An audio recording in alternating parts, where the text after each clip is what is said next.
নমস্কার বন্ধুরা, আশা করি তোমরা সকলেই ভালো আছো। প্রাইমারি এবং আপার প্রাইমারি টেট এই পরীক্ষার ক্ষেত্রে যে part A CDP child development and pedagogy তার রিভিশন ক্লাস 2 আজ আমরা শুরু করছি। দেখো, এটা হচ্ছে চাইল্ড ডেভেলপমেন্ট অ্যান্ড পেডাগজি বা শিশু মনস্তত্ত্ব শিক্ষাবিজ্ঞানের সিলেবাস টেটের। এটা 3টে অংশে বিভক্ত: child development, concept of inclusive education and understanding children with special needs, এবং পরের স্লাইডে তোমরা পাবে যে লার্নিং অ্যান্ড পেডাগজি। এর মধ্যে এই চাইল্ড ডেভেলপমেন্টের যে ফার্স্ট টপিক সেটা সম্পর্কে আমরা আগের দিন আলোচনা করেছি।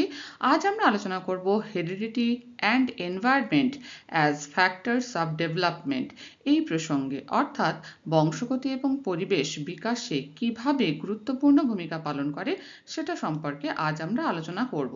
তোমরা চাইলে এই সিলেবাসটা স্ক্রিনশট নিয়ে নিতে পারো। দেখো, এটা হচ্ছে আগের স্লাইডেরই যে বাকি অংশটা, 3 নম্বর অংশ লার্নিং অ্যান্ড পেডাগজি। এই পুরোটাই হচ্ছে সিডিপি এর সিলেবাস। আমি নিবেদিতা দি and welcome to Nivedita Das education. তোমাদের সকলকে এই প্ল্যাটফর্মে স্বাগত। তাহলে চলো মূল আলোচনায় আসা যাক। বিকাশে বংশগতির ভূমিকা সম্পর্কে জানতে গেলে আগে জানতে হবে বংশগতি বা হেরিডিটি বলতে আমরা কি বুঝি। দেখো, জন্মগত সূত্রে পিতামাতার কাছ থেকে বা বাবা মার কাছ থেকে বিভিন্ন বৈশিষ্ট্য সন্তান সন্ততিরা পায়, ছেলেমেয়েরা পায়, তাই তো? জননের মাধ্যমে এক প্রজন্ম থেকে পরবর্তী প্রজন্মে বৈশিষ্ট্যের এই যে সঞ্চালন বা সঞ্চারণকেই বলা হচ্ছে বংশগতি। তাহলে বাবা মার কাছ থেকে বিভিন্ন বৈশিষ্ট্য ছেলে মেয়েরা পাচ্ছে, এই যে ব্যাপারটা, এটাকেই বলা হচ্ছে কি বংশগতি বা হেরিডিটি। এবার দেখো, এই যে বংশগতি বলতে আমরা মূলত জৈবিক বংশগতিকেই বোঝাই। জৈবিক বংশগতি বা বায়োলজিক্যাল হেরিডিটি বলতে আমরা কি বুঝি? দেখো, যে আমরা ক্রোমোজোম সূত্রে পূর্বপুরুষদের নিকট থেকে যে সমস্ত বৈশিষ্ট্য পাই সেটাকে বলা হচ্ছে কি জৈবিক বংশগতি। মানে এই যে বৈশিষ্ট্যের সঞ্চারণ ক্রোমোজোমের মাধ্যমে পূর্বপুরুষদের কাছ থেকে সন্তান সন্ততিদের মধ্যে, এই সঞ্চারণটাকেই বলা হচ্ছে জৈবিক বংশগতি বা বায়োলজিক্যাল হেরিডিটি। আমরা জানি যে আমাদের প্রত্যেক জীবের দেহে আলাদা আলাদা কিন্তু ক্রোমোজোম সংখ্যা বর্তমান। মানুষের দেহে ক্রোমোজোম সংখ্যা হচ্ছে 23 জোড়া, মানে 46টা। এর মধ্যে 22 জোড়া বা 44টা ক্রোমোজোম হচ্ছে দেহ ক্রোমোজোম বা এটাকে আমরা বলি অটোজোম, এবং এক জোড়া হচ্ছে সেক্স ক্রোমোজোম বা লিঙ্গ নির্ধারক ক্রোমোজোম। তাহলে এই ক্রোমোজোমের মধ্যে কে থাকে? জিন। যে জিন হচ্ছে বংশগত বৈশিষ্ট্যের ধারক এবং বাহক। তাহলে এই যে ক্রোমোজোম সূত্রে, অর্থাৎ ক্রোমোজোমের মধ্যে যে জিনগুলো রয়েছে সেই জিনগুলো কি হয় জননের সময় জন্মগত সূত্রে পিতামাতার কাছ থেকে সন্তান সন্ততিদের মধ্যে সঞ্চারিত হয়। তাহলে এইভাবে এই সূত্রে যে বৈশিষ্ট্যগুলো পাওয়া যাচ্ছে সেটাকেই বলা হচ্ছে জৈবিক বংশগতি বা বায়োলজিক্যাল হেরিডিটি।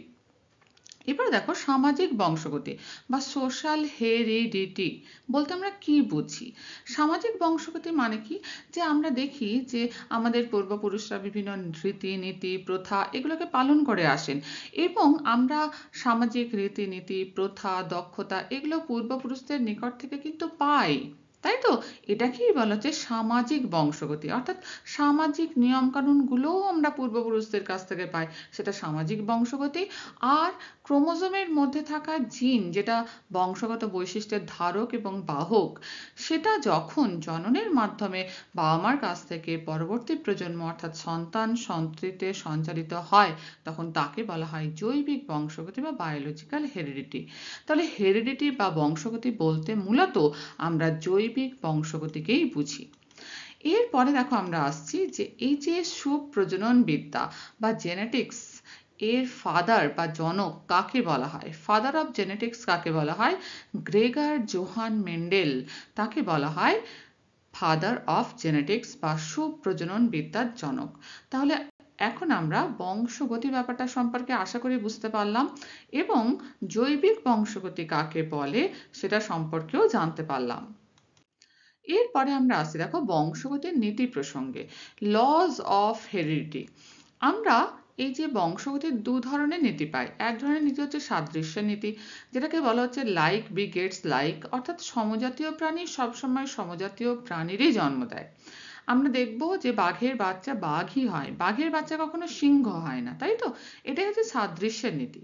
আর বৈচিত্র্যের নীতি বা ভ্যারিয়েবিলিটি অফ ইনহেরিটেন্স বলতে কি বোঝানো হচ্ছে দেখো তো, যে সমজাতীয় প্রাণীর অপত্যরা মানে সন্তান সন্ততিরা বা বাচ্চারা সমজাতীয় তো হয়, সেটা আমরা পেলাম সাদৃশ্যের নীতি থেকে, কিন্তু তাদের মধ্যেও বৈচিত্র্য লক্ষ্য করা যায়। যেমন অনেক সময় দেখা যায় যে উন্নত বুদ্ধিসম্পন্ন পিতামাতা, তাদের সন্তান কিন্তু অনেক সময় দেখা যায় যে স্বল্প বুদ্ধিসম্পন্ন হয়। তাহলে সমজাতীয় হলেও তাদের মধ্যে যে পার্থক্যটা অর্থাৎ বৈচিত্র্য তাদের মধ্যে দেখা যাচ্ছে, এটাকেই বলা হচ্ছে বৈচিত্র্যের নীতি। যেমন দেখা যায় সুন্দর পিতামাতার সন্তান অনেক সময় ততটা সুন্দর হয় না। তাহলে এই যে বৈচিত্র্য লক্ষ্য করা যাচ্ছে, এটাকেই বলা হচ্ছে কি বৈচিত্র্যের নীতি। তাহলে বংশগতির নীতি আমরা দু ধরনের নীতি পেলাম, একটা হচ্ছে সাদৃশ্যের নীতি, একটা হচ্ছে বৈচিত্র্যের নীতি। এরপর আসি আমরা বংশধারার কৌশল বা মেকানিজম অফ হেরিডিটি প্রসঙ্গে। দেখো, আমরা জানি যে বিভিন্ন প্রাণীর ক্রোমোজোম সংখ্যা ভিন্ন। যেমন মানুষের ক্রোমোজোম সংখ্যা হচ্ছে 23 জোড়া, কিন্তু আবার শিম্পাঞ্জির ক্রোমোজোম সংখ্যা হচ্ছে 24 জোড়া। প্রত্যেকটা শিম্পাঞ্জি, যে কোনো শিম্পাঞ্জি তাদের মধ্যে ক্রোমোজোম থাকে 24 জোড়া, যে কোনো মানুষ তাদের মধ্যে ক্রোমোজোম থাকে 23 জোড়া। তাহলে বিভিন্ন প্রাণী যদি হয় তাদের দেখা গেল ক্রোমোজোম সংখ্যা ভিন্ন ভিন্ন, কিন্তু নির্দিষ্ট প্রাণীর ক্ষেত্রে ক্রোমোজোম সংখ্যা নির্দিষ্ট, অর্থাৎ প্রত্যেকটা মানুষের মধ্যেই ক্রোমোজোম 23 জোড়াই থাকবে। মানুষের ক্রোমোজোমের সংখ্যা 23 জোড়া যেটা বললাম। অযৌন ক্রোমোজোম বা দেহ ক্রোমোজোম বা অটোজোম বলা হয় এটাকে, এটা থাকে 22 জোড়া। আর যৌন ক্রোমোজোম বা সেক্স ক্রোমোজোম যেটা লিঙ্গ নির্ধারণে সাহায্য করে, সেটা হচ্ছে 1 জোড়া। তাহলে 22 জোড়া হচ্ছে অটোজোম, 1 জোড়া হচ্ছে সেক্স ক্রোমোজোম। এই যে 23 জোড়া ক্রোমোজোম, এই 23 জোড়া ক্রোমোজোমের মধ্যে 23টা আসে পিতা বা বাবার কাছ থেকে এবং বাকি 23টা আসে মায়ের কাছ থেকে।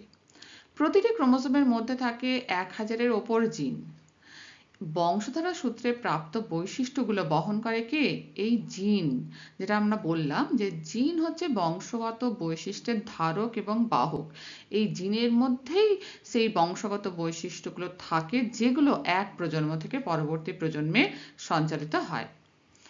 এবার দেখো, শিশুর যে লিঙ্গ নির্ধারণ হয় বা স্থির হয় সেটা কিভাবে হয়?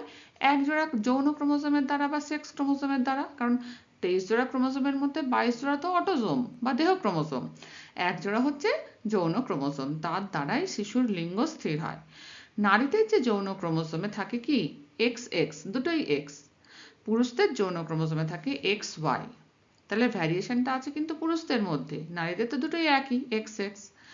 পুরুষের এক্স ক্রোমোজোম যদি নারীদের এক্স ক্রোমোজোমের সঙ্গে মিলিত হয়, তাহলে শিশুটা কি হবে? কন্যা সন্তান এক্স এক্স। কিন্তু যদি পুরুষের ওয়াই ক্রোমোজোম নারীর এক্স ক্রোমোজোমের সঙ্গে মিলিত হয়, তখন কিন্তু শিশু হবে পুত্র সন্তান।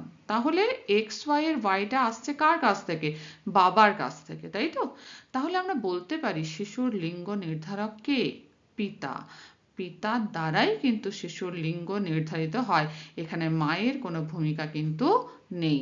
এই ব্যাপারটা ভালো করে বুঝতে হবে। তাহলে বোঝা গেল কিভাবে বংশধারা এক প্রজন্ম থেকে অন্য প্রজন্মে সঞ্চালিত হয়। সেটা হচ্ছে ক্রোমোজোমে থাকা জিনের মাধ্যমে। জিন হচ্ছে বংশগত বৈশিষ্ট্যের ধারক এবং বাহক। এই জিন আবার দু প্রকারের হয়। একটা হচ্ছে দেখো প্রকট বা সক্রিয় বা ডমিনেন্ট ট্রেট, এবং প্রচ্ছন্ন বা নিষ্ক্রিয় বা রিসেসিভ ট্রেট। প্রকট বা সক্রিয় কাকে বলা হচ্ছে দেখো তো, দুটি বিশুদ্ধ বিপরীত বৈশিষ্ট্যের জীবের মধ্যে সংকরায়ন ঘটালে।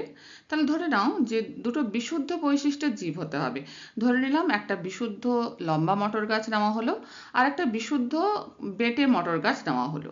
তাহলে দেখো লম্বা আর বেঁটে এই দুটো কিন্তু আবার বিপরীত বৈশিষ্ট্য, তাই বলা হচ্ছে দুটো বিশুদ্ধ বিপরীত বৈশিষ্ট্যের জীবের মধ্যে যদি সংকরায়ন ঘটানো হয়, তাহলে উৎপন্ন অপত্যে যে বৈশিষ্ট্যটা প্রকাশ পায় সেটাই হচ্ছে প্রকট বৈশিষ্ট্য বা সক্রিয় বৈশিষ্ট্য বা ডমিনেন্ট ট্রেট।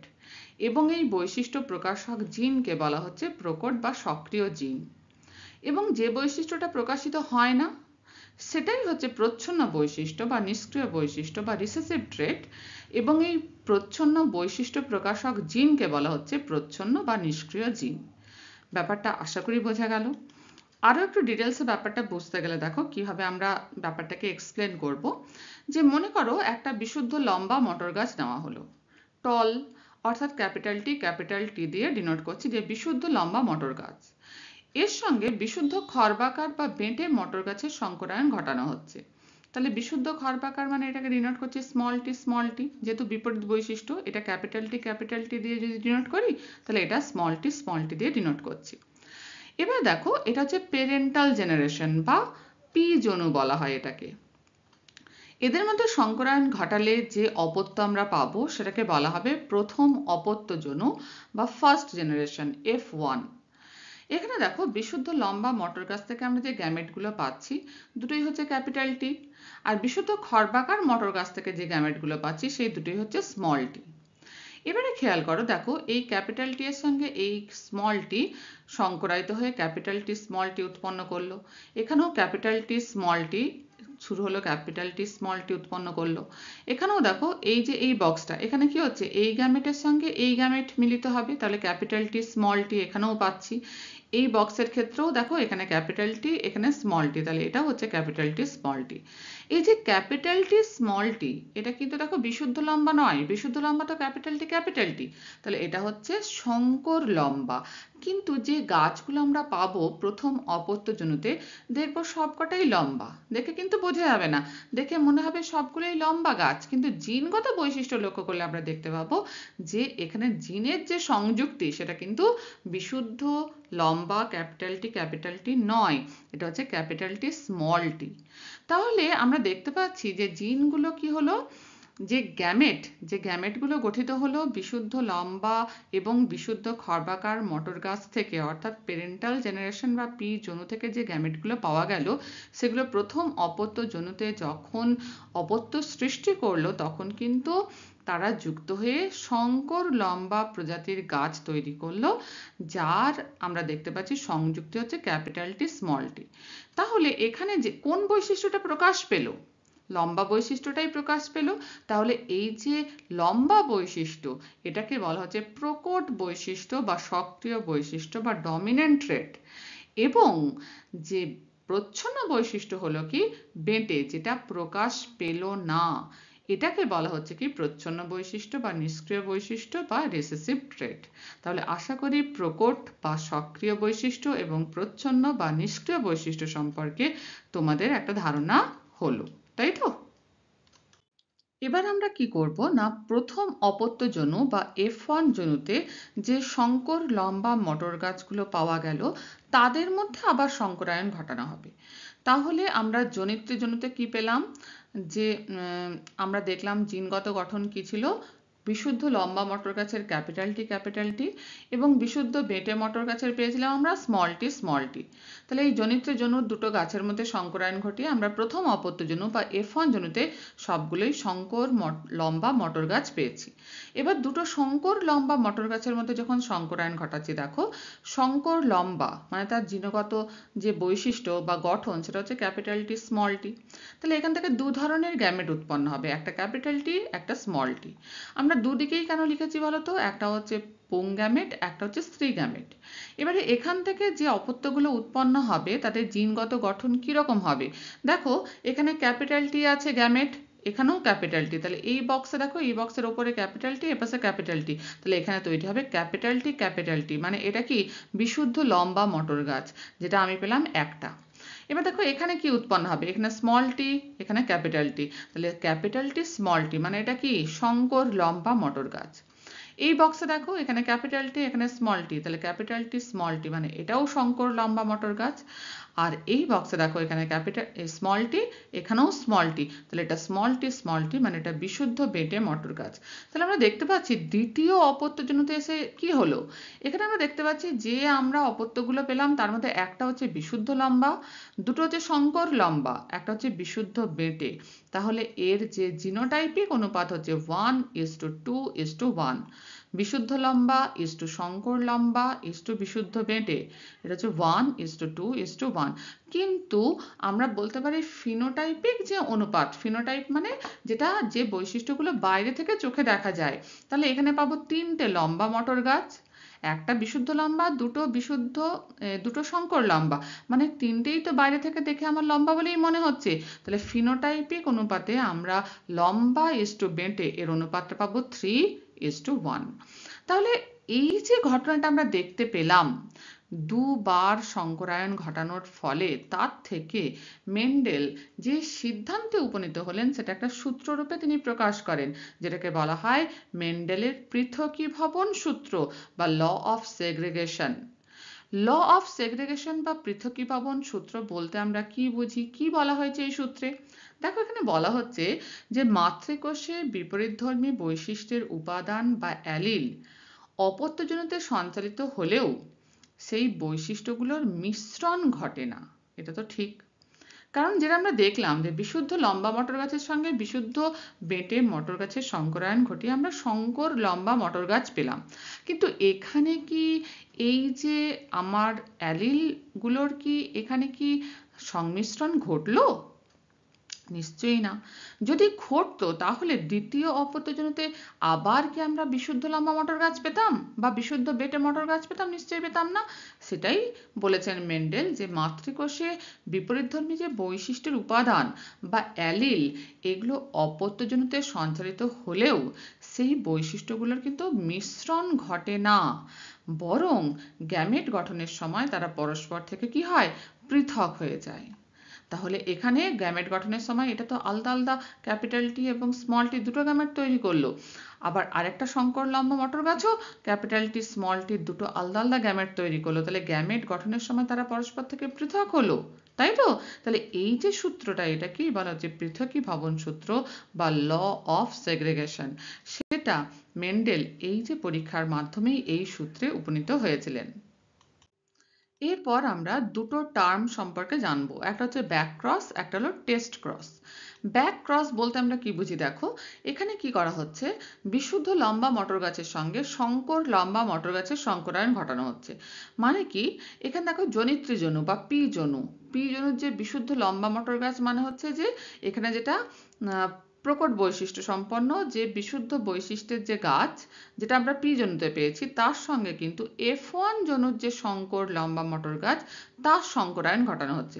তাহলে আমরা বলতে পারি জনিত্রীর সঙ্গে যখন জনিত্রীজাত সংকরের সংকরায়ন ঘটানো হয়, জনিত্রী জনুর যে বিশুদ্ধ বৈশিষ্ট্য সম্পন্ন যে প্রকট বৈশিষ্ট্য সম্পন্ন যে গাছ তার সঙ্গে আমরা কি করছি, F1 জনুর যে গাছ তার সংকরায়ন যখন ঘটাচ্ছি তখন তাকে বলা হচ্ছে ব্যাক ক্রস। মানে পি জনুর সঙ্গে F1 জনুর সংকরায়ন ঘটানো হচ্ছে। পি জনুর যে গাছটা সেটা কি হচ্ছে, প্রকট বৈশিষ্ট্য সম্পন্ন বিশুদ্ধ বৈশিষ্ট্য সম্পন্ন গাছ। তাহলে এক্ষেত্রে উৎপন্ন অপত্যগুলো কিরকম হবে? দেখো, বিশুদ্ধ লম্বা মানে এখান থেকে দুটো গ্যামেট পাবো, ক্যাপিটাল টি, আর এটা হচ্ছে আমার পি জনু। আর F1 জনুর যে গাছ সেটা হচ্ছে কি সংকর লম্বা, ক্যাপিটাল টি স্মল টি দুটো গ্যামেট পাওয়া গেল।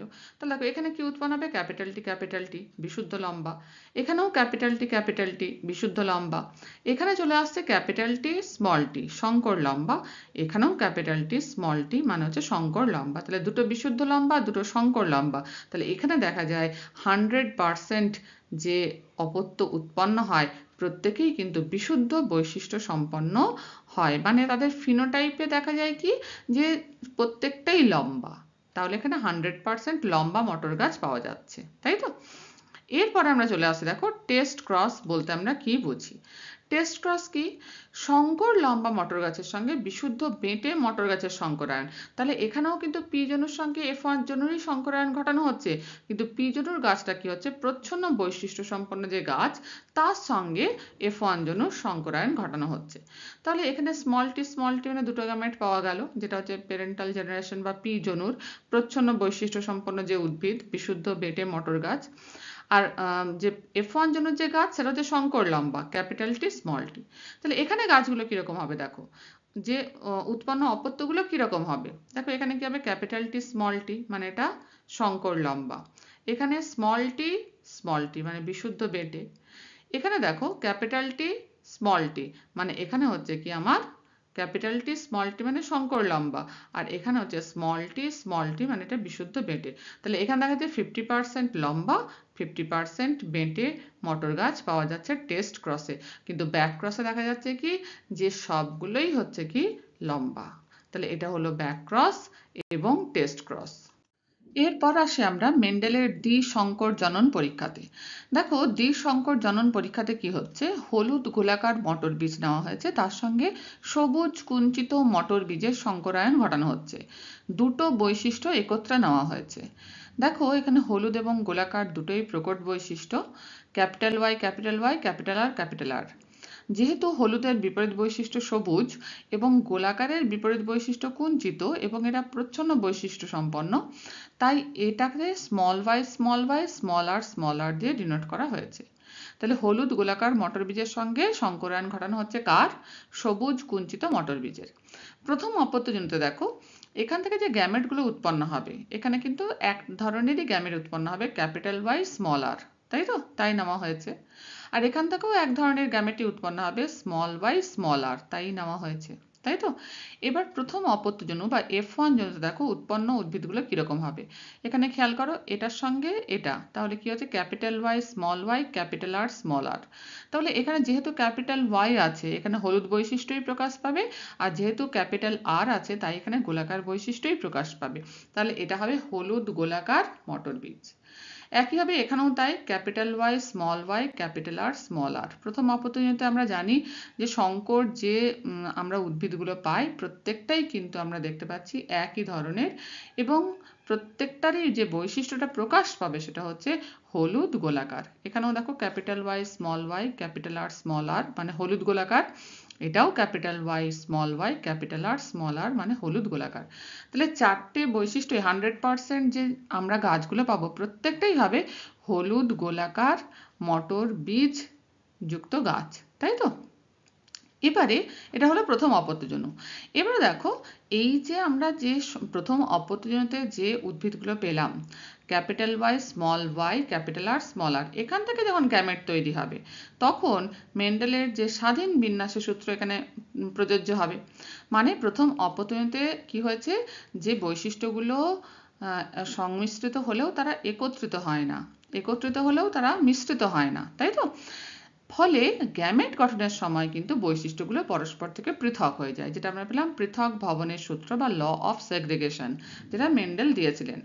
তাহলে আমরা দেখতে পাচ্ছি গ্যামেটগুলো কিরকম উৎপন্ন হবে, প্রত্যেকটার সঙ্গে প্রত্যেকটা আলাদা আলাদাভাবে যুক্ত হবে। ক্যাপিটাল ওয়াই ক্যাপিটাল আর একটা গ্যামেট পাবো, ক্যাপিটাল ওয়াই স্মল আর একটা গ্যামেট পাবো, স্মল ওয়াই ক্যাপিটাল আর একটা গ্যামেট পাবো, এবং স্মল ওয়াই স্মল আর আরও এক ধরনের গ্যামেট আমরা পাবো, তাই তো?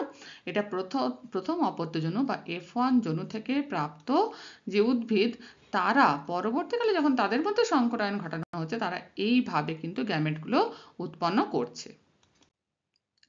এরপরে আমরা আসছি দ্বিতীয় অপত্যজনু। দেখি এখানে কিভাবে সংকরায়নটা ঘটছে। দ্বিতীয় অপত্যজনুর ক্ষেত্রে দেখো, এখানে আমরা দেখতে পাচ্ছি যে যে প্রথম অপত্যজনুর যে সংকর উদ্ভিদ থেকে যে 4 ধরনের আমরা গ্যামেট পেলাম, এটা পুং গ্যামেট, এটা হচ্ছে স্ত্রী গ্যামেট। এরা যখন এদের মধ্যে যখন সংকরায়ন ঘটানো হবে, তখন 16টা যে গাছ পাওয়া যাবে, তাদের মটর বীজগুলো কিরকম হবে।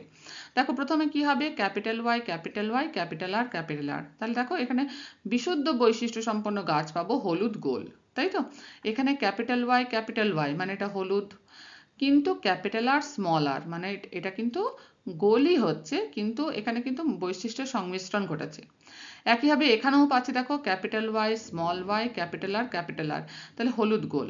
এটাও পাচ্ছি দেখো, capital Y capital R small r, এটাও হলুদ গোল। যেহেতু একটা ক্যাপিটাল ওয়াই আছে মানেই সেখানে হলুদ বৈশিষ্ট্য প্রকাশ পাবে, একটা ক্যাপিটাল আর আছে মানেই সেখানে গোল বৈশিষ্ট্য প্রকাশ পাবে। এইভাবে দেখো, প্রত্যেকটাই যদি করি আমরা কি দেখতে পাবো, এখানে হলুদ গোল এই যে গাছের সংখ্যা কটা হচ্ছে দেখো তো, 1 2 3 4 5 6 7, 7-এর পর 8 9, 9টা পাচ্ছি হলুদ গোল, তাই তো? হলুদ কুঞ্চিত, হলুদ কেন, ক্যাপিটাল ওয়াই একটা থাকলেই হলুদ, এখানে দেখো দুটোই স্মল আর মানে এটা কুঞ্চিত। তাহলে হলুদ কুঞ্চিত কটা পাচ্ছি, একটা দুটো তিনটে, তাহলে তিনটে পাচ্ছি হলুদ কুঞ্চিত। সবুজ গোল কোথায় পাচ্ছি, দেখো সবুজ মানে এখানে দুটোই স্মল ওয়াই হবে, তাই তো? এখানে প্রকট বৈশিষ্ট্য সম্পন্ন অ্যালিল থাকবে না, তাহলে স্মল ওয়াই ক্যাপিটাল আর সবুজ গোল।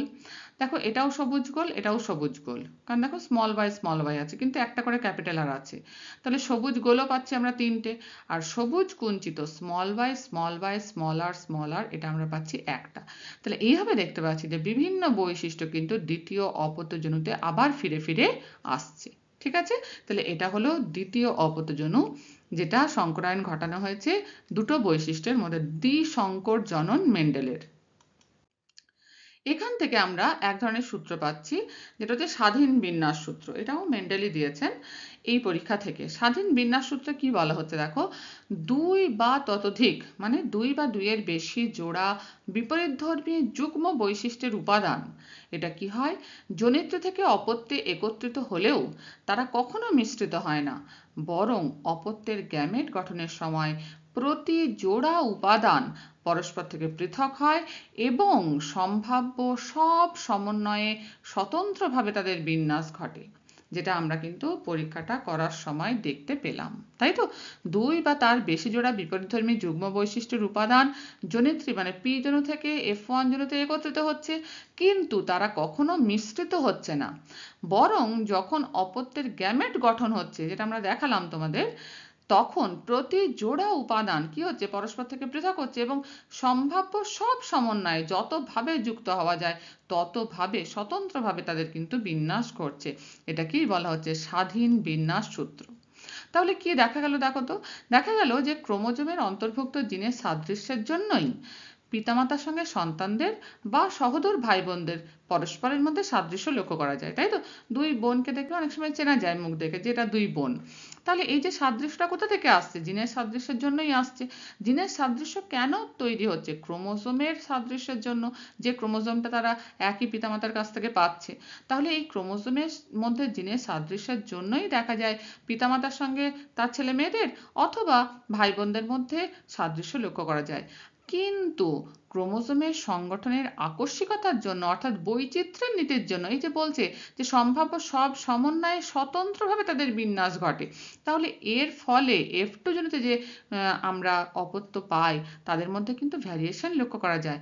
অর্থাৎ বৈচিত্র্যের নীতির জন্য পিতামাতার দুটো সন্তানের একেবারে অভিন্ন হওয়ার সম্ভাবনা খুবই কম, শুধুমাত্র সমকোষী যমজ ছাড়া।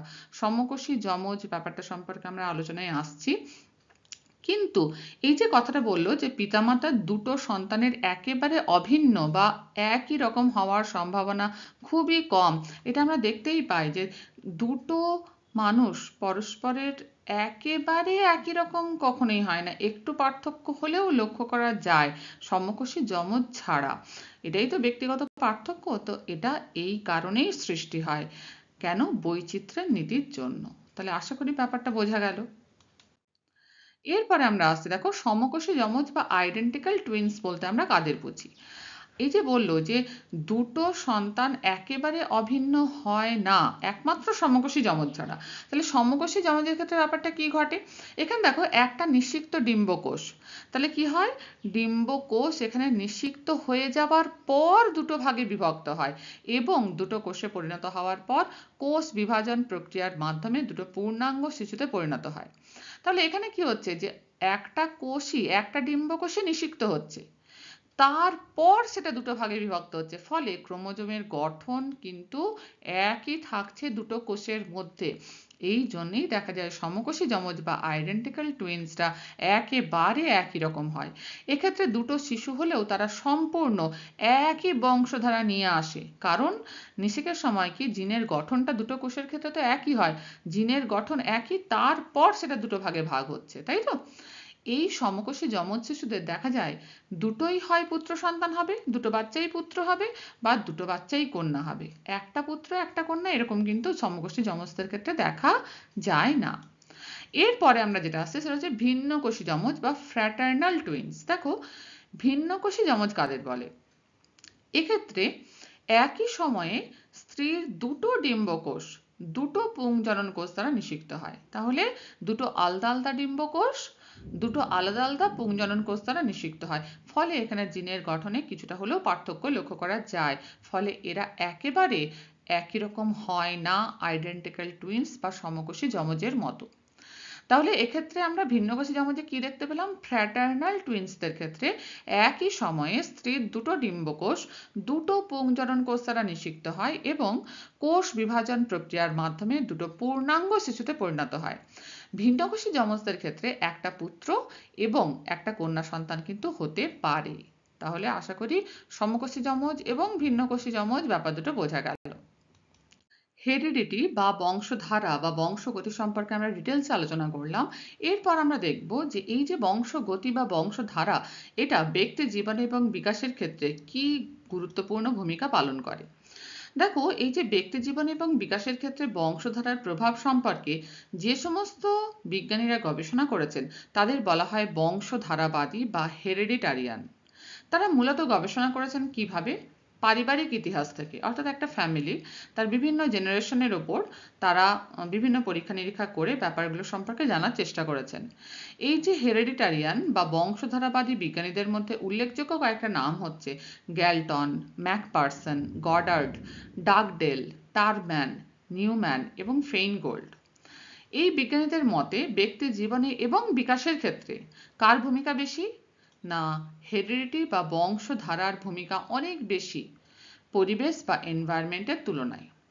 এবারে এই বিজ্ঞানীদের যে গবেষণাগুলো সম্পর্কেও আমরা একটু জেনে নিই যে তারা কি পরীক্ষা করেছিলেন, তার কি ফলাফল পেয়েছেন ইত্যাদি প্রসঙ্গে। প্রথমেই আসি গ্যালটন।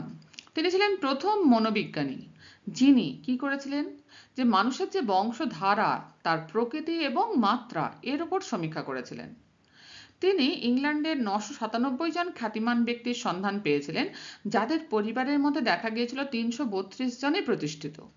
তাহলে খ্যাতিমান ব্যক্তি 997 জন, তাদের যে পরিবার তাদের মধ্যে 332 জন হচ্ছে প্রতিষ্ঠিত ব্যক্তি।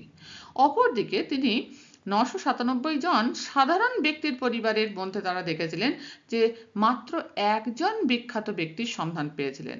তাহলে এর থেকে কি প্রমাণ হয় যে খ্যাতিমান ব্যক্তির অপত্যরাও প্রতিষ্ঠিত এবং খ্যাতিমান হচ্ছে, এটা কিন্তু দেখা গেছে। তাহলে এই ব্যাপার থেকে তিনি সিদ্ধান্তে এসেছিলেন যে বংশধারা এটা কিন্তু ব্যক্তি জীবনে এবং বিকাশের ক্ষেত্রে গুরুত্বপূর্ণ প্রভাব ফেলে। তিনি আমেরিকা যুক্তরাষ্ট্রেও একই ধরনের সমীক্ষা করেছিলেন। দেখো, আমেরিকা যুক্তরাষ্ট্রের শিক্ষার সুযোগ কিন্তু ইংল্যান্ডের চেয়ে অনেক বেশি। তাহলে আমেরিকা যুক্তরাষ্ট্রে আমরা বলতে পারি এনভায়রনমেন্ট বা পরিবেশ অনেকখানি উন্নত। তাহলে পরিবেশের উপর যদি প্রভাব হতো তাহলে আমেরিকা যুক্তরাষ্ট্রের ফলটা একটু ভালো বা উন্নত হওয়ার কথা ছিল। কিন্তু তিনি আমেরিকা যুক্তরাষ্ট্রে একই ধরনের সমীক্ষা করে একই ধরনের ফল পান। তাহলে পরিবেশের প্রভাব থাকলে তো এই ফলাফলে উন্নতি লক্ষ্য করা উচিত ছিল আমেরিকা যুক্তরাষ্ট্রে, সেটা কিন্তু তিনি পাননি। এ থেকে তিনি সিদ্ধান্তে আসেন ব্যক্তির বিকাশে বংশধারার গুরুত্বপূর্ণ ভূমিকা রয়েছে। এটা হচ্ছে গ্যালটনের পরীক্ষা। এরপর আমরা আসি ম্যাকপারসন। ম্যাকপারসন কি পরীক্ষা করেছিলেন? দেখো, ম্যাকপারসন হোমিনি পরিবারের উপর সমীক্ষা করেছিলেন। হোমিনি একটা পরিবার ছিল, সেই পরিবারের উপর সমীক্ষা করেছিলেন। কি দেখেছিলেন? এই পরিবারের যে পিতা তিনি ছিলেন স্বল্প বুদ্ধি সম্পন্ন এবং দৈহিক প্রতিবন্ধী, এবং যিনি মাতা তিনি ছিলেন মানসিক প্রতিবন্ধী। তাহলে দুজনের কেউই কিন্তু সুস্থ নন। দেখা গেছে এদের যে 7টি সন্তানের মধ্যে 5টিই ছিল মানসিক প্রতিবন্ধী এবং সবাই ছিল অপরাধ প্রবণ। তাহলে এটা কিন্তু বংশগতির যে ধারণা, যে বংশগতির একটা বা বংশধারার একটা প্রভাব রয়েছে কার উপর? বিকাশের উপর ব্যক্তির, সেটাকেই কিন্তু প্রতিষ্ঠিত করে। এই পরীক্ষাও ব্যক্তির বিকাশে বংশধারার গুরুত্বপূর্ণ প্রভাবকেই কিন্তু পরিদর্শিত করে। গডার্ডের পরীক্ষাতে আমরা দেখেছিলাম যে গডার্ড তিনি 1914 সালে এই পরীক্ষা করেছিলেন। তিনিও একটা পরিবারের উপর পরীক্ষা করেছিলেন, যেমন ম্যাকপারসন হোমিনি পরিবারের উপর পরীক্ষা করেছিলেন, গডার্ড কালিকক পরিবারের উপর পরীক্ষা করেছিলেন। কালিকক পরিবারের যে কর্তা মার্টিন কালিকক তিনি ছিলেন আমেরিকার একজন সৈনিক, কিন্তু তার স্ত্রী ছিলেন মানসিক প্রতিবন্ধী। এদের উত্তরসূরি 480 জন ব্যক্তির মধ্যে 143 জন ছিলেন মানসিক প্রতিবন্ধী, 291 জন গড়ের কাছাকাছি এবং 46 জন স্বাভাবিক বুদ্ধিসম্পন্ন। তাহলে তোমরা রেজাল্টটা দেখেই বুঝতে পারছো যে স্ত্রী মানসিক প্রতিবন্ধী হওয়ার জন্য তার প্রভাব কিন্তু কাদের উপর পড়েছিল? সন্তান সন্ততিদের উপর পড়েছিল। কেন? বংশগতির কারণে। কিন্তু পরবর্তীকালে মার্টিন কালিকক একজন বুদ্ধিমান নারীকে বিবাহ করেন। এদের যে উত্তরসূরি 496 জন সদস্যের মধ্যে মাত্র 2 জন ব্যতীত সকলেই স্বাভাবিক এবং উন্নত বুদ্ধিসম্পন্ন ছিলেন। তাহলে মা যখন বুদ্ধিমান নারী হিসেবে একজনকে বিবাহ করলেন মার্টিন কালিকক, পিতা তো একই, মা চেঞ্জ হয়ে গেল। তাহলে সেখানে দেখা গেল যে তার প্রভাব কিন্তু পরবর্তী জেনারেশনের উপর পড়ল। কেন? বংশগতির জন্য। এ থেকে তিনি সিদ্ধান্ত করেন খ্যাতি এবং বুদ্ধি এটা কিন্তু এক প্রজন্ম থেকে অন্য প্রজন্মে অর্থাৎ বংশধারা অনুসারে সঞ্চারিত হয়। এই পরীক্ষাও ব্যক্তির বিকাশে বংশধারার প্রভাবকেই কিন্তু সুপ্রতিষ্ঠিত করে। তাহলে এই পরীক্ষাগুলো থেকে আমরা বুঝতে পারি যে বংশধারার একটা গুরুত্বপূর্ণ প্রভাব রয়েছে ব্যক্তির বিকাশের ক্ষেত্রে। দেখো, ডাগডেল তিনিও একজন হেরিডিটারিয়ান। তিনি যে পরীক্ষাটা করেছিলেন সেখানে জিউক নামে একজন কয়েদি তার 5 পুরুষের তিনি কুলপঞ্জি বিচার করেছিলেন, মানে 5টা জেনারেশনের উপর পরীক্ষা করেছিলেন। জিউক নামে এক কয়েদির 5টা জেনারেশনকে তিনি বিচার বিশ্লেষণ করে দেখেন যে তার বংশের বেশিরভাগ মানুষই কিন্তু জেলখানার কয়েদি, খুনি এবং চোর। তাহলে জিউক কে ছিলেন? একজন কয়েদি ছিলেন। তার যে জেনারেশন তাদের মধ্যে বেশিরভাগ মানুষই কিন্তু কয়েদি, খুনি এবং চোর। এই পরীক্ষাও কিন্তু ব্যক্তির বিকাশে বংশধারা বা হেরিডিটির প্রভাবকেই সুদৃঢ়ভাবে প্রতিষ্ঠিত করে। এরপর আসি টারম্যান। টারম্যান 1000 ছেলেমেয়ের বুদ্ধির পরিমাপ করে তাদের পিতামাতার বুদ্ধির সঙ্গে সন্তানদের বুদ্ধির পরিমাপের তুলনা করেছিলেন। বোঝা গেল? বাবা মা এবং সন্তান সন্ততি 1000 জনের উপর তিনি এইভাবে পরীক্ষা করেছিলেন। তিনি এই পরীক্ষার মাধ্যমে কি সিদ্ধান্তে আসেন? যে পিতামাতার বুদ্ধির সঙ্গে তাদের অপত্যদের বা সন্তান সন্ততিদের বুদ্ধির ঘনিষ্ঠ সম্পর্ক রয়েছে। ব্যক্তির বিকাশে বংশধারার প্রভাবের জন্যই এটা সম্ভব বলে তিনি মনে করেন। তাহলে বাবা মা যদি শিক্ষিত হয়, তারা যদি বুদ্ধিমান হয়, তাহলে দেখা যাচ্ছে যে বেশিরভাগ ক্ষেত্রেই অপত্যরাও কিন্তু বুদ্ধিমান হচ্ছে, তাই তো? তাহলে এটা কেন হচ্ছে? বংশধারার কারণেই তো হচ্ছে। নিউম্যানের পরীক্ষা দেখি। নিউম্যান, ফ্রেড এবং এডউইন এরা ছিল সমকোষী যমজ।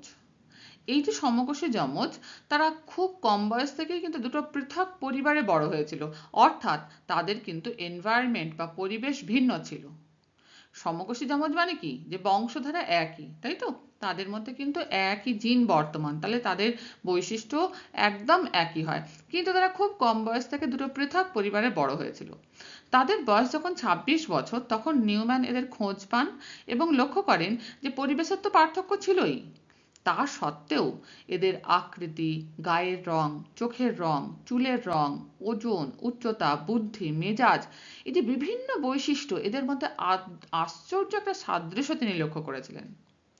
তাহলে এই পরীক্ষা কি প্রমাণ করে? যে বিভিন্ন পরিবেশে দুটো সমকোষী যমজ বড় হয়েছে, তাহলে পরিবেশের প্রভাব যদি খুব বেশি পরিমাণে থাকতো তাহলে এদের সাদৃশ্যটা কম লক্ষ্য করা যেত, কিন্তু এত বিষয়ে সাদৃশ্য লক্ষ্য করা যাচ্ছে, যেটা প্রমাণ করে যে বংশধারার প্রভাব কিন্তু বিকাশের ক্ষেত্রে পড়ে, তাই তো? এই পরীক্ষাও ব্যক্তির বিকাশে বংশধারার প্রভাবকে সুদৃঢ়ভাবে প্রতিষ্ঠিত করে। তাহলে বিভিন্ন বংশধারাবাদী বা হেরেডিটারিয়ানরা যে পরীক্ষাগুলো করেছিলেন সেটা কিন্তু প্রমাণ করে যে বংশধারার অত্যন্ত গুরুত্বপূর্ণ প্রভাব রয়েছে ব্যক্তির বিকাশের ক্ষেত্রে। বংশধারাবাদী বিজ্ঞানী ফেইনগোল্ড তিনি পরীক্ষার মাধ্যমে দেখেছিলেন যে আলাদা আলাদা পরিবেশে বড় হওয়া সমকোষী যমজ, তাদের মধ্যে কিন্তু বুদ্ধির মিল কিন্তু বেশি, কিন্তু ভিন্ন পরিবেশে বড় হওয়া বা আলাদা আলাদা পরিবেশে বড় হওয়া ভিন্নকোষী যমজ, তাদের মধ্যে বুদ্ধির যে মিল সেটা হচ্ছে একটু কম। এ থেকে তিনি কি সিদ্ধান্ত করেছিলেন? যে ব্যক্তির বিকাশ এবং বুদ্ধির ওপর বংশধারার কিন্তু গুরুত্বপূর্ণ প্রভাব বিদ্যমান। মানেটা কি? সমকোষী যমজ বা আইডেন্টিক্যাল টুইনস মানে আমরা জানি যে একটাই নিষিক্ত ডিম্বকোষ দুটো ভাগে ভাগ হয়ে দুটো শিশু তারা তৈরি হচ্ছে। তাহলে এখানে কিন্তু জিনগত সাদৃশ্য পুরোপুরি বর্তমান, তাই তো? একটাই নিষিক্ত ডিম্বকোষ দুটো ভাগে ভাগ হচ্ছে, তাহলে জিনগত যে বৈশিষ্ট্যগুলো সেগুলো কিন্তু একেবারে একই সমকোষী যমজদের ক্ষেত্রে, তাহলে সেক্ষেত্রে কিন্তু বুদ্ধির মধ্যে সহসম্পর্কের মানটাও বেশি পাওয়া যাচ্ছে। তাহলে বংশধারার সাদৃশ্য থাকলে সেখানে বুদ্ধির মধ্যে সাদৃশ্যটাও বেশি পাওয়া যাচ্ছে। আর ভিন্ন পরিবেশে বড় হওয়া মানে আলাদা আলাদা পরিবেশে বড় হওয়া ভিন্নকোষী যমজ, ফ্র্যাটার্নাল টুইনস আমরা কি জানি যে দুটো ডিম্বাণু দুটো পুংজনন কোষ দ্বারা নিষিক্ত হচ্ছে, দুটো ডিম্বকোষ দুটো পুংজনন কোষ দ্বারা নিষিক্ত হচ্ছে। তাহলে সেক্ষেত্রে তো জিনগত সাদৃশ্য, জিনের মধ্যে কিছুটা বিভেদ লক্ষ্য করা যাচ্ছে। তাহলে এখানে দেখা যাচ্ছে যে জিনগত বৈশিষ্ট্যের একটু পার্থক্য রয়েছে, একেবারে একই যে তা নয়। তাহলে সেক্ষেত্রে কিন্তু বুদ্ধির সহসম্পর্কের মানটাও কম হচ্ছে। তাহলে বংশধারার যে প্রভাব রয়েছে বুদ্ধির ওপর, ব্যক্তির বিকাশের ওপর, সেটা কিন্তু এই পরীক্ষাটা কিন্তু পুরোপুরিভাবে প্রমাণ করে। তাহলে তাই তিনি সিদ্ধান্ত করেছিলেন ফেইনগোল্ড এখান থেকে যে ব্যক্তির বিকাশ এবং বুদ্ধির ওপর বংশধারার কিন্তু গুরুত্বপূর্ণ প্রভাব বর্তমান। কারণ যেখানে জিনগত বৈশিষ্ট্য একই সমকোষী যমজদের ক্ষেত্রে, তারা আলাদা পরিবেশে বড় হয়েছে কিন্তু তাদের মধ্যে বুদ্ধির সহসম্পর্কের মান বেশি 0.77, কিন্তু আলাদা পরিবেশে বড় হওয়া ভিন্ন কোষী যমজ যাদের মধ্যে জিনগত সাদৃশ্য সমকোষী যমজদের থেকে নিশ্চয়ই কম, তাদের ক্ষেত্রে বুদ্ধির সহসম্পর্কের মানটাও কিন্তু কম পাওয়া গেছে 0.62। এটা কি প্রমাণ করছে যে বুদ্ধির ওপর বংশধারার গুরুত্বপূর্ণ প্রভাব কিন্তু রয়েছে। তাহলে এই হলো আমাদের যে environment as a factor of development, ব্যক্তির বিকাশে বংশধারা কিভাবে সাহায্য করে। এরপর আমরা আসবো যে ব্যক্তির বিকাশে পরিবেশের গুরুত্ব কতটা সেই সম্পর্কিত আলোচনাতে। দেখো, ব্যক্তি জীবনে এবং বিকাশের ক্ষেত্রে পরিবেশের প্রভাব সম্পর্কে যারা গবেষণা করে, যে বিকাশের ক্ষেত্রে পরিবেশের কি প্রভাব রয়েছে, তাদের মূলত পরিবেশবাদী বলা হয়। যেমন বংশধারার প্রভাব নিয়ে যারা আলোচনা করে ব্যক্তি জীবনে বা বিকাশের ক্ষেত্রে, তাদের বলা হয় বংশধারাবাদী। ঠিক সেরকম ব্যক্তি জীবন এবং বিকাশের ক্ষেত্রে পরিবেশের প্রভাব সম্পর্কে যারা আলোচনা করেন তাদেরকে বলা হয় এনভায়রনমেন্টালিস্ট, অর্থাৎ পরিবেশবাদী, তাই তো?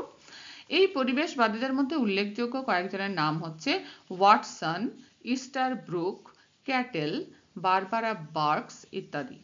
এই বিজ্ঞানীদের মতে ব্যক্তি জীবনে এবং বিকাশের ক্ষেত্রে এনারা কি বলেছেন, এনভায়রনমেন্টালিস্ট বা পরিবেশবাদীরা, যে ব্যক্তির বিকাশের ক্ষেত্রে পরিবেশের প্রভাব অধিক বংশধারার তুলনায়। তাহলে এবারে ডিটেলস আমরা দেখব যে কিভাবে এই যুক্তিকে তারা খাড়া করেছেন। দেখো, ওয়াটসন তার পরীক্ষায় কি দেখেছিলেন। ওয়াটসন বলেছিলেন যে আমাকে 1 ডজন মানে 12 জন স্বাস্থ্যবান শিশু দাও এবং আমার ইচ্ছা মতো তাদেরকে গড়ে তোলার সুযোগ দাও। আমি নিশ্চিত করে বলতে পারি তাদের মধ্যে যে কোনো একজনকে নিয়ে আমি আমার ইচ্ছা মতো যে কোনো শ্রেণীর মানুষ গড়ে তুলব। তাহলে তিনি বলছেন যে পরিবেশ যেরকম সে পাবে কোনো একটা শিশু, সে সেভাবেই গড়ে উঠবে। তাহলে এই বক্তব্য কিন্তু চূড়ান্ত পরিবেশবাদের পরিচায়ক। 12 জন স্বাস্থ্যবান শিশু বিভিন্ন বাবা মার সন্তান হতে পারে, তাহলে তাদের জিনগত বৈশিষ্ট্য সম্পূর্ণ আলাদাও হতে পারে। কিন্তু ওয়াটসনের বক্তব্য হচ্ছে যদি আমি গড়ে তোলার সুযোগ পাই তাহলে আমি একজনকে আমার ইচ্ছা মতন যে কোনো শ্রেণীর মানুষ গড়ে তুলব। তাহলে এখানে কিন্তু তিনি পরিবেশকেই বেশি প্রাধান্য দিয়েছেন মানুষের বিকাশের ক্ষেত্রে, শিশুর বিকাশের ক্ষেত্রে। ইস্টারব্রুক কি বলেছিলেন, বংশধারাবাদী বিজ্ঞানী ডাগডেল যে জিউক পরিবারের উপর সমীক্ষা করেছিলেন। তাহলে আমরা ডাগডেল, যিনি বংশধারাবাদী বিজ্ঞানী বা হেরেডিটারিয়ান, তার ব্যাপারটা দেখেছি যে তিনি জিউক পরিবারের উপর সমীক্ষা করেছিলেন। পরবর্তীকালে ইস্টারব্রুক সেই পরিবারের উপর আরো কিছু সমীক্ষা করেন এবং তিনি কি দেখেন যে পরিবেশের উন্নতির সঙ্গে সঙ্গে জিউক পরিবারের সদস্যরা এদের ব্যক্তিত্বের কিন্তু ইতিবাচক পরিবর্তন হয়েছিল। তাহলে পরিবেশে যখন উন্নতি ঘটেছিল তখন সেই জিউক পরিবারের সদস্যদের ব্যক্তিত্বের মধ্যে কিন্তু কিছু ভালো পরিবর্তন লক্ষ্য করা গিয়েছিল। তাহলে এটা কিন্তু ব্যক্তির বিকাশে পরিবেশের যে ভূমিকা রয়েছে সেই যুক্তিটাকে সুপ্রতিষ্ঠিত করে। তাহলে ওয়াটসন এবং ইস্টারব্রুক দুজনেই ছিলেন এনভায়রনমেন্টালিস্ট বা পরিবেশবাদী বিজ্ঞানী। এরপর আসি ক্যাটেলের কথায়। বিজ্ঞানী ক্যাটেল তিনি কি বলেছেন, ক্যাটেল আমেরিকার কয়েকজন বৈজ্ঞানিকদের কুলপঞ্জি বিচার করে এই সিদ্ধান্তে উপনীত হন যে, তিনিও কিন্তু কিছুজন বৈজ্ঞানিকদের তিনি কুলপঞ্জি বিচার করেছিলেন, মানে কয়েকটা জেনারেশন সম্পর্কে তিনি স্টাডি করেছিলেন। তিনি কি সিদ্ধান্ত এসেছিলেন যে মানুষের বুদ্ধির বিকাশ আর্থিক সঙ্গতি, সুযোগ সুবিধা, সামাজিক পরিবেশ ইত্যাদির উপর নির্ভর করে। এক্ষেত্রেও কিন্তু ব্যক্তির বিকাশে পরিবেশের ভূমিকা কিন্তু সুস্পষ্ট হয়। তাহলে বৈজ্ঞানিকদের যে কয়েকটা জেনারেশন স্টাডি করে তিনি দেখেছিলেন যে বুদ্ধির বিকাশের উপর কিন্তু পরিবেশেরও একটা গুরুত্বপূর্ণ ভূমিকা কিন্তু রয়েছে। বারবারা বার্কস 1928 খ্রিস্টাব্দে 208 জন পালিত শিশুদের উপর পরীক্ষা করেন। পালিত শিশু তারা। তিনি শিশুদের প্রকৃত পিতামাতা ও পালক পিতামাতার বুদ্ধির পরিমাপ করেন। তাহলে কার কার বুদ্ধির পরিমাপ করেছিলেন? শিশুদের যে অরিজিনাল যে পিতামাতা, প্রকৃত পিতামাতা, এবং তাদের পালন করেছিলেন যে পিতামাতা, তাদের প্রত্যেকের বুদ্ধির পরিমাপ করেন। এবং কি দেখেন? তিনি দেখেন যে পালক পিতামাতার প্রভাবে শিশুর বুদ্ধাঙ্কের কিন্তু কিছু পরিবর্তন হয়েছে। 9 থেকে 20 পয়েন্ট পর্যন্ত বুদ্ধাঙ্কের পরিবর্তন লক্ষ্য করা গেছে পালক পিতামাতার প্রভাবে। তাহলে এটা তো বংশধারার প্রভাবে নিশ্চয়ই হয়নি। তাহলে এটা কি প্রমাণ করে? এটা প্রমাণ করে শিশুর বিকাশে পরিবেশের কিন্তু একটা গুরুত্বপূর্ণ প্রভাব রয়েছে। এরপর দেখো, আরো একটা পরীক্ষা হয়েছিল মেদিনীপুরে। নেকড়ের দ্বারা লালিত পালিত হয়েছিল দুটো শিশু, তাদের সন্ধান পাওয়া গিয়েছিল। এই সন্ধানটা পেয়েছিলেন মেদিনীপুরের একজন মিশনারি। এই যে শিশু দুটো যেহেতু নেকড়ের দ্বারা লালিত পালিত হয়েছিল, তারা কিন্তু কাঁচা মাংস খেত, নেকড়ের মতো শব্দ করত, চার পায়ে হাঁটত। তাহলে এখানে তো বংশধারার প্রভাব লক্ষ্য করা যাচ্ছে না। তারা যেহেতু ওই দুটো শিশু একদম কচি বয়স থেকে যেহেতু নেকড়ের কাছে লালিত পালিত হয়েছিল, তারা কিন্তু দেখো কাঁচা মাংস খেত, নেকড়ের মতো শব্দ করত, চার পায়ে হাঁটতো, এগুলো কোনোটাই কিন্তু মানুষের বৈশিষ্ট্য নয়। তাদের জঙ্গল থেকে হাসপাতালে স্থানান্তরিত করলে একটা শিশু কিন্তু মারা যায়, এবং অন্যজন শিশু তারা কিন্তু খুব সহজ জিনিসটাও সে শিখতে পারেনি। এটা কি প্রমাণ করে? যে শুধুমাত্র বংশধারা নয়, ব্যক্তির বিকাশে পরিবেশের একটা গুরুত্বপূর্ণ ভূমিকা রয়েছে। এই যে পরীক্ষাটা, এটা কিন্তু একদম চোখে আঙ্গুল দিয়ে সেটা দেখিয়ে দেয় যে পরিবেশের গুরুত্ব নিশ্চয়ই রয়েছে ব্যক্তির বিকাশের ক্ষেত্রে। আরো একটা আমরা দেখব যে দুটো সমকোষী যমজ, যাদের নাম হচ্ছে গ্লাডিস এবং হেলেন। তারা কিন্তু 1.5 বছর বয়সে কি হয়, দুজন থেকে আলাদা হয়ে যায় এবং দুটো আলাদা আলাদা পরিবেশে মানুষ হয়। গ্লাডিস যে ছিল সে পার্বত্য অঞ্চলে বড় হয়, সে কিন্তু ছোটবেলাতেই লেখাপড়া ছেড়ে দেয় এবং কারখানার কাজ করে জীবিকা অর্জন করে।